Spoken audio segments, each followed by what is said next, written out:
Right now, inside Washington, a series of quiet decisions are being made that could shape how the United States manages risk in the Middle East for the rest of this year.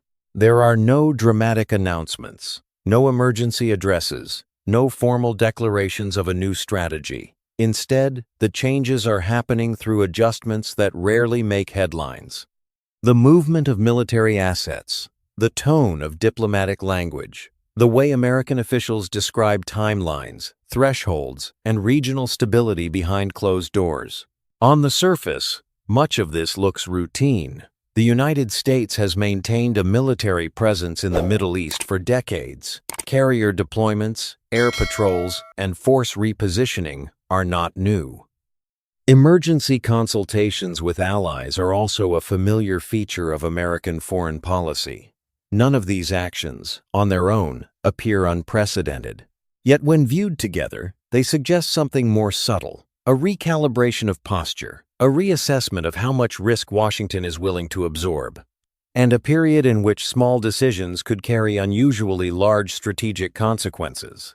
What appears to be routine deterrence may, in fact, reflect a deeper uncertainty about how stability is maintained in the region. The language used by American officials has shifted slightly.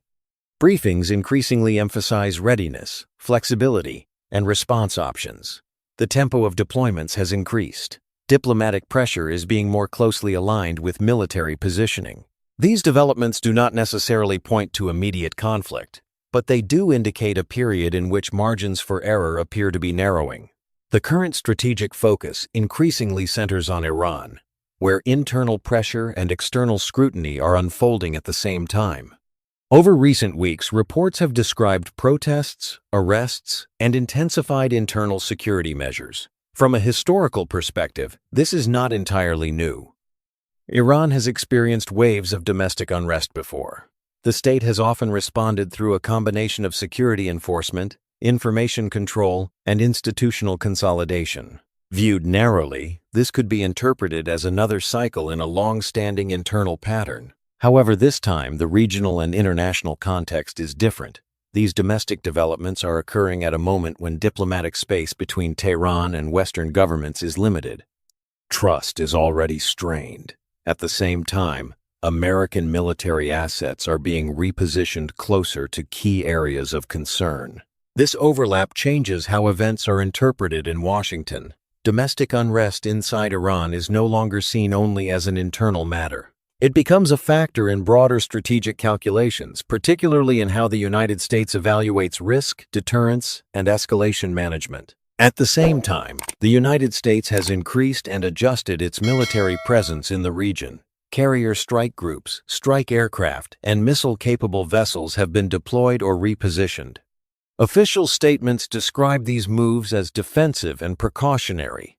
They are framed as measures designed to protect regional stability and deter escalation. In isolation, these explanations align with long-standing American military doctrine in the Middle East. The United States has consistently relied on forward presence as a way to signal commitment, reassure partners, and maintain freedom of action. However, when viewed alongside diplomatic messaging, these deployments take on additional meaning. The phrasing used by senior American officials increasingly emphasizes timelines, preparedness, and potential consequences. The focus is not only on deterrence in principle, but on signaling that certain thresholds, if crossed, would lead to a different phase of engagement. This shift in tone may suggest that policymakers are attempting to reinforce credibility. In other words, Washington may be seeking to demonstrate that its warnings are not merely symbolic, but connected to concrete operational planning. A deeper layer of analysis emerges here. These military movements are not only about Iran's external behavior, they are also about internal signaling within America's alliance system. The United States is communicating not just with Tehran, but with European partners, Gulf states, and regional actors who rely on American security guarantees. By visibly reinforcing its posture, Washington may be seeking to reassure allies that it remains committed, even as global priorities become more complex and more dispersed. In a strategic environment shaped by multiple theaters of competition, allies closely watch whether U.S. commitments remain consistent. At the same time, Europe has taken steps that reflect a harder political tone toward Iran. Measures affecting Iranian institutions and individuals have expanded legal and diplomatic constraints. These decisions reshape the framework of engagement. They affect financial channels, restrict certain forms of contact, and signal a narrowing of diplomatic flexibility. Historically, many European governments have sought to preserve space for negotiation and engagement with Tehran. Recent shifts suggest that this space may be tightening. From Washington's perspective, this alignment with European partners reinforces a broader pressure framework. From Tehran's point of view, this convergence of pressure creates a complex strategic environment. Internally, the government faces challenges related to control, legitimacy, and social stability. Externally, it confronts increasing diplomatic and economic constraints.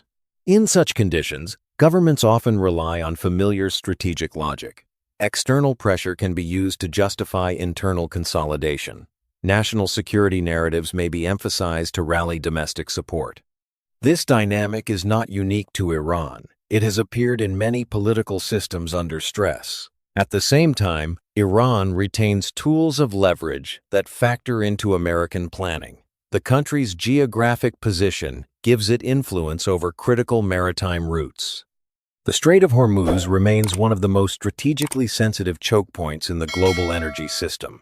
Even limited disruptions can affect global markets and energy prices. From Washington's perspective, this means that regional tensions carry economic as well as military implications. Statements, exercises, and naval movements are closely monitored not because they guarantee action, but because they introduce uncertainty into global energy calculations. Markets tend to respond not only to events themselves, but to the perceived risk of events. Here, perception becomes nearly as important as reality. A naval exercise or a missile test does not necessarily indicate intent to escalate, but it does affect how other actors plan. Insurance costs, shipping routes, and pricing assumptions can shift based on changes in perceived risk. In this sense, strategic signaling operates on multiple levels at once. It influences adversaries, reassures allies, and shapes economic expectations simultaneously. A second layer of analysis concerns how this situation fits into a broader transformation of American strategy and the global order. Over the past several years, the international system has become more fragmented. Power is more distributed. Regional crises are less easily isolated from global competition. For U.S. policymakers, this means that choices made in the Middle East are no longer evaluated only in regional terms. They are also assessed in the context of great power competition, alliance credibility, and long-term strategic alignment. For the United States, this creates a persistent balancing act. On one hand, there is a desire to avoid large-scale military entanglement. On the other, there is a need to maintain deterrence and reassure partners. These objectives can exist in tension.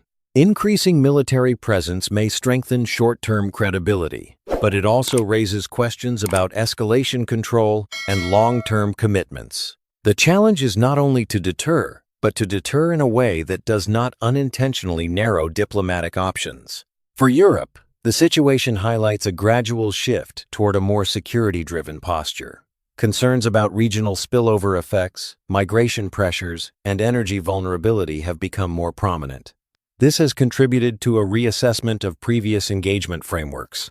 This does not necessarily mean that diplomacy is abandoned, but it does suggest that the threshold for pressure has changed.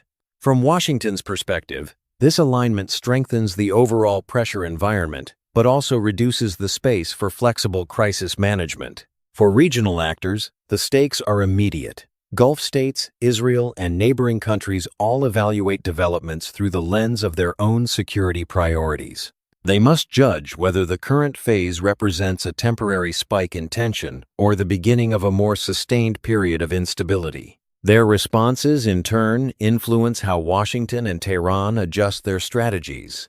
This creates a feedback loop in which perception, signaling, and reaction become tightly interconnected. A second rehook emerges when considering unintended consequences. Even if no side actively seeks direct conflict, The density of military assets increases the risk of miscalculation.